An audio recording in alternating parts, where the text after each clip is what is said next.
So this TWID is very, very long, so I'm going to try my best to only talk about the most important parts. If you want to read it for yourself, links will be in the description, but without wasting any more of your time, let's just jump straight in. First things first, Heresy Act 1 developer livestream goes live 28th of January at 10 AM PT. That's next Tuesday, I believe, at the weekly reset time, so pay attention to their live stream there. They're going over everything for Heresy Act 1, and there's going to be a brand new emblem for you to go and grab if your Bungie and Twitch accounts are linked and watch that live stream for 15 minutes. This is the emblem that you will receive.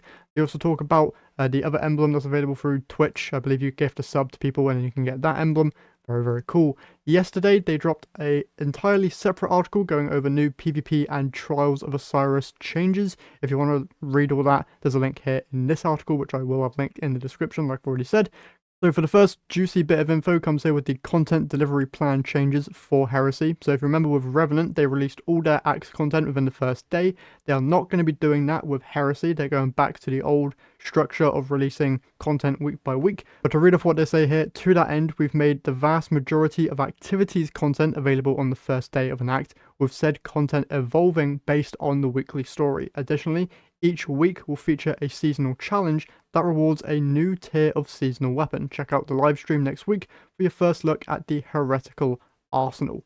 Now, without stepping into spoilers, we can also tell you that Heresy won't rely on fixed length for each act like the previous episode. For example, Act 2 will only last 3 weeks instead of the standard 5 or 6.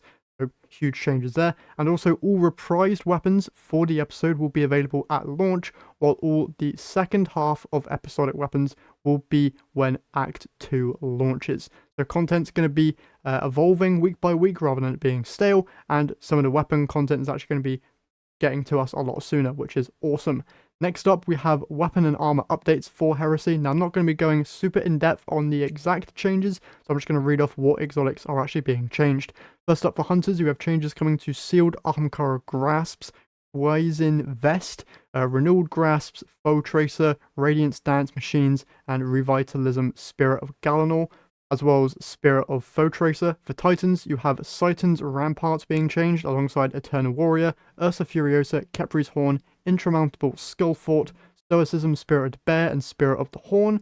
Then for Warlock, you have Storm Dancer's Brace being changed alongside Geomag Stabilizers, Decant Filaments, Speaker's Sight, Verity's Brow, and then also Spirit of Verity for all class items, I believe, is also being changed as well. Next up, for weapons, aim assist is being globally changed for controllers only, so you know how when a person runs in front of you and then your aim assist immediately goes to them, it's no longer going to be doing that, which is great. Weapon changes, main PvE buffs for weapons include Scout Rifles getting a 15 and 30% damage buff for miners and mages, Auto Rifles getting a 10% buff, SMGs 5% versus miners, Trace Rifles 20%, and then Linear Fusion Rifles 10%.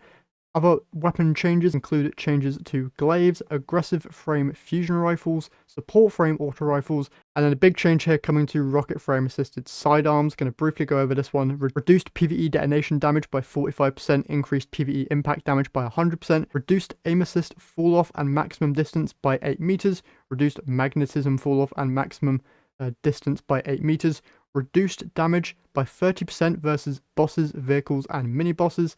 Buried Bloodline is unaffected and critical hit damage is buffed by 8%, and then Range Masterworks and Enhanced Intrinsics will be replaced with something more appropriate.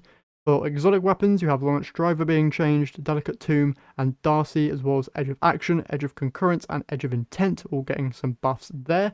Also got changes to Centrifuge, Dead Messenger, Hardlight, and Borealis, as well as Telesto, Vexcalibur, Wardcliff Coil, Queenbreaker's Bow, Colony, Quicksilver Storm, Legend of Acrius, Fourth Horseman, Lord of Wolves, Cloud Strike, Thunderlord.